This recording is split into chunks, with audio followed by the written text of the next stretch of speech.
I've got a place that I can go in if we need to shelter in place. And I've got a bag that's packed. But really, it's like, this is, tornadoes wasn't exactly something that I thought about when it came to living in a van.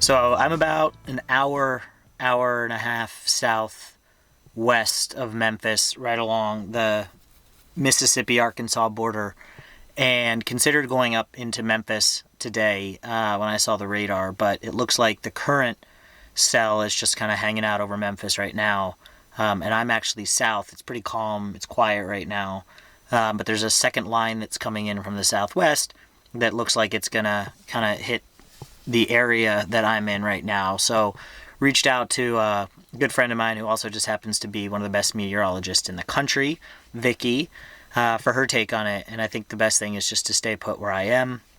I've got a place that I can go in if we need to shelter in place. And I've got a bag that's packed. But really, it's like, this is, tornadoes wasn't exactly something that I thought about when it came to living in a van. I don't know. I thought I was just going to chase weather, and it's probably because I've been removed from the southeast for as long as I have. I just completely forgot about these springtime severe storm pop-ups. Yeah, so here we are. We're going to hang out in the van for the day, get some work done, watch the weather, and hunker down.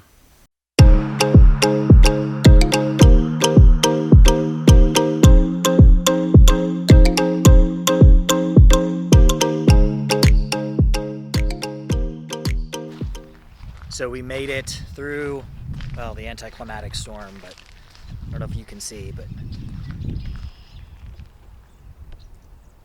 it's a beautiful sunset. Yeah, fortunately, not much of a storm. I'm okay with that. Looks like it hit south of us, so we were in the clear, but definitely nerve-wracking when you think about it. The fact that you're literally in a vehicle and that's your home, and there's not very many places that you can go. In parking garages you really can't get into. So yeah, enjoying the beautiful sunset, and glad that all is safe, at least around here.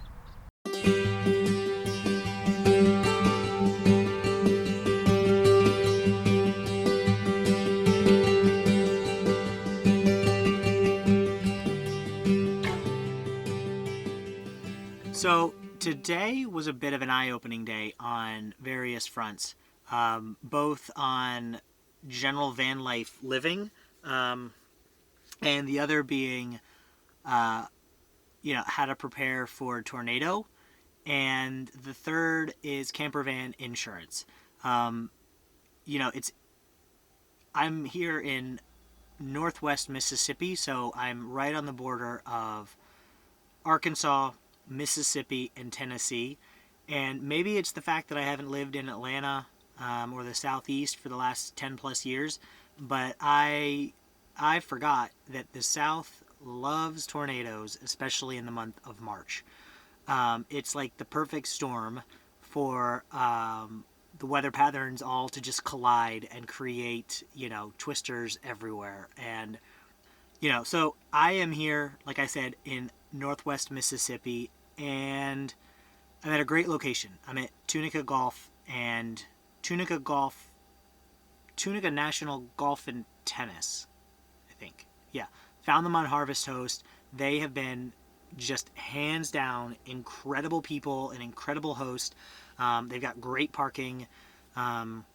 This is not a sponsored ad, but just so you know, if you're in the area, Highly recommend these guys. But yeah, so last night I went to bed and it was raining, just your general thunderstorms. And honestly, my biggest concern last night was, the fan above me, the hole that I cut for the solar wires to come through, like leaking. I don't know why.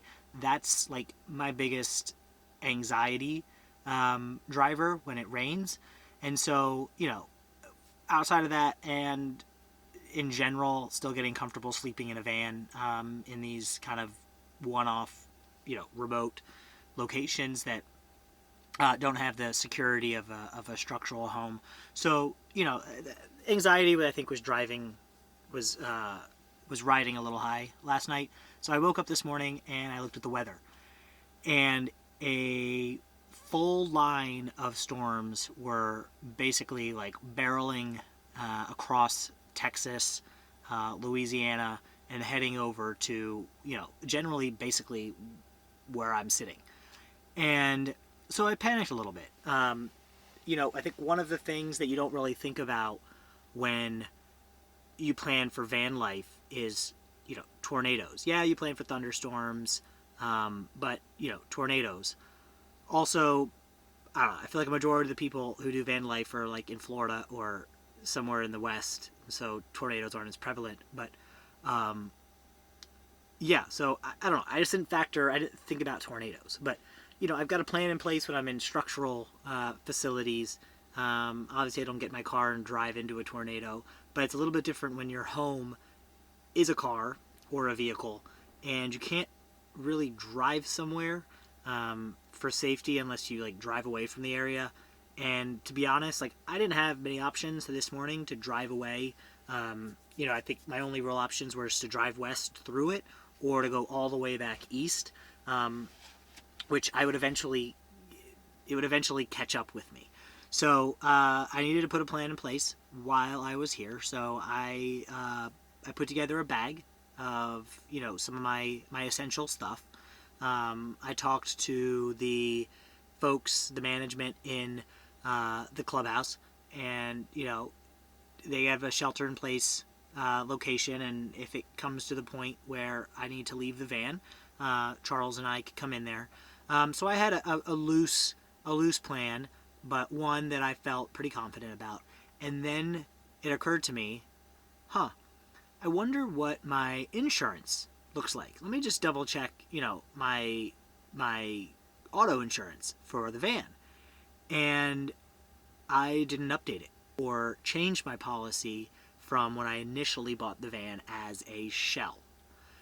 So the insurance company, not to be named, that I I was insured by, had a asterisk that said, if you make any additions to or modifications to your vehicle, equipment, stereo, whatever that may be, call so they can add that to the policy. So I spoke to a very lovely lady, kind of walked her through what modifications I made to the vehicle, what additions I made. She asked me if I did self construction, self modeling, and I said yes. And she talked to a couple of her senior underwriters or her supervisor, and they basically came back and said, yeah, we're not willing to take that risk. And so at this point, it's early. I guess it's actually that like late morning, early afternoon, and my vehicle is covered only up to the market value of the shell of the cargo van.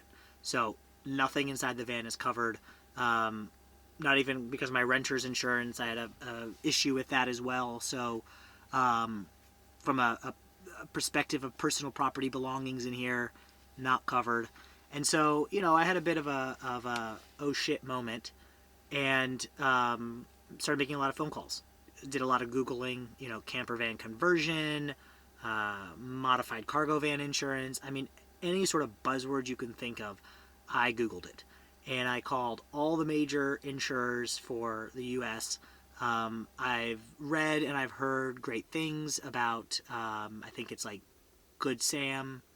But a lot of these companies at the national level, when you talk to them, are not insuring camper vans.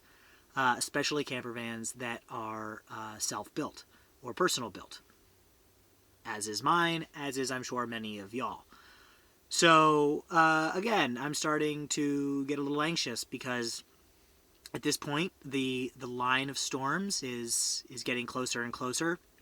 I'm very fortunate that I've got a good friend from college who is also one of the best meteorologists in the country. I may have biased eyes. I still think she's the smartest person I know when it comes to meteorology. So, I'm blowing up her phone. She is a blessing, and, watching the radar, sending me updates. She basically says, stay put. That's probably your best option than to try to run away from the storm. And so, between my text messages with her to try to understand, what time we may see the biggest hits in this location, I'm also calling a bunch of insurance companies. Well, I did call Good Sam Insurance, and the gentleman that I spoke to recommended that I call a broker, a local broker near my, my permanent residence in Atlanta. And he really opened my eyes to one, navigating this space. There are 3 tips that he shared with me that I would love to share with y'all. I am not an insurance agent. I know nothing about auto insurance, campervan insurance, motorhome insurance. I'm not an underwriter. I don't know anything about underwriting. This is purely my experience. Take it for what it is. Reach out to a professional.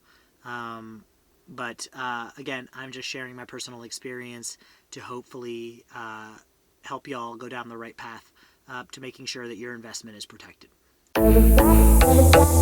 Whether you're just buying your van and you haven't really thought of this, you are already in your van and you're either having trouble, or again, you haven't really thought of this, or you're like me and you get into an oh shit moment where you look at your policy and realize that it probably doesn't protect you the way that you want it to protect you.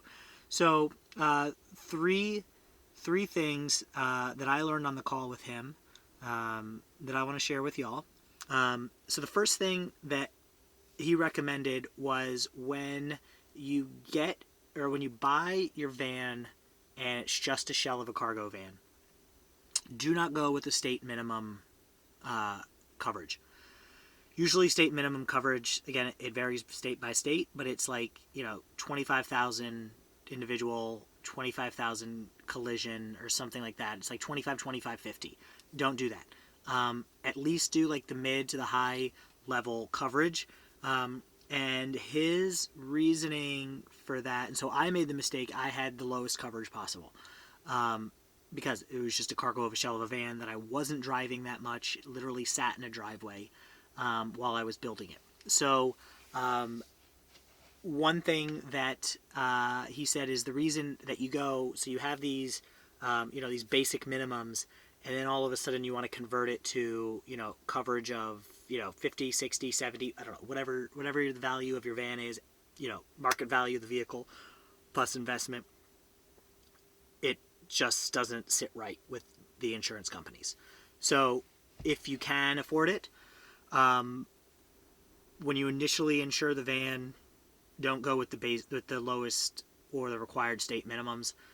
Try to maybe up that if you can. Number 2, keep all of your receipts and take a lot of photos.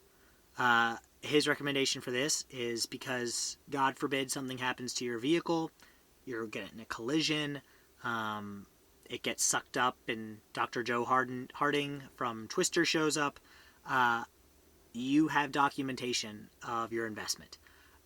While the insurance company at the end of the day may cover you up to a certain dollar amount, they're not going to hand you a check point blank. They're going to want to see and ensure that everything that you say, for the most part, was built out in the van, was built out in the van. So keep all of your receipts and take lots of photos of the end state. The third piece of advice, and this is one that I just learned today going through multiple phone calls, is work with a broker. Don't call the 1-800 numbers for your insurance companies. A broker will possibly have more leverage with the companies. They can answer more questions, and they can kind of navigate you through the process. Again, calling the 1-800 numbers are probably fine for personal vehicle, but when you've got something like a Transit or a Sprinter or a Promaster, and then you convert it yourself, it's a little bit trickier. And so working with a local insurance broker in your your permanent residence community may be able to help navigate some of the hurdles that you would have to otherwise.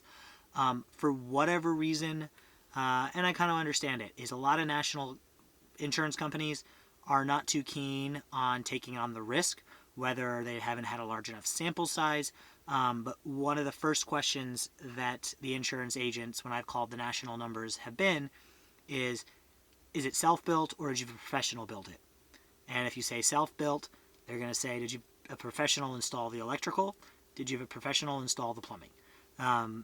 If you didn't and you did it yourself, just for whatever reason, not a risk. Well, not for whatever reason. It's an understandable risk. It's an understandable reason that the insurance companies might not want to necessarily take on that risk point blank with a stranger calling them on the phone. Even a company like Good Sam, who the guy that I worked with was great. He tried to work this out with me. Good Sam used to be kind of the U.S. market insurance company to cover these campervan conversions. And the explanation he gave is because there was such a boom in campervan conversions. I don't even remember where I was going with this. Oh, short answer, work with an insurance broker. They may be able to help you navigate sort of some of the hurdles a little bit easier than if you were to call a national number. That being said, also check your state. Some states have requirements as to whether or not you can classify your campervan as a motorhome without changing your title. Some states require you to change your title. Again, it's all state dependent, but definitely look into that. But those 3 pieces of advice at least saved me today in getting a relatively quick turnaround and coverage. It's something that I probably should have done, weeks, if not months ago, but I didn't. So here we are. So it's definitely something that I learned, and I hope that some of this wisdom that I just imparted on you will come in handy or will be helpful. Again, I am not an insurance agent. I am not providing professional advice. I'm only providing the insight that I learned today. And I don't know, maybe her ears are burning, but Vicky just text messaged me, meteorologist extraordinaire, and I hope she didn't text message me to tell me that another storm is coming in. She just said, I got lucky today, sent me a photo, and said all these dots represent storm and tornado reports. And I got real lucky in Tunica, Mississippi. And so, again, you can't do this alone. You need your community. And if you're in the Boston area, tune into Boston 25. You're going to get the most honest, the most reliable, and I don't know, trustworthy. I think those are all 3 basically the same definition of a word, but yeah, you'll get the best report, most trusted report for the weather. So yeah, hopefully these 3 pieces of advice helped y'all. As I continue navigating and learning and understanding van life, I look forward to sharing with y'all. Comment down below if you have any more tips or advice to impart on the community. And if you're new to the channel, thanks so much for watching. Please subscribe below. Would greatly appreciate your support. If you already subscribed, love you guys, and look forward to putting out more information and content. Until then, have a great one.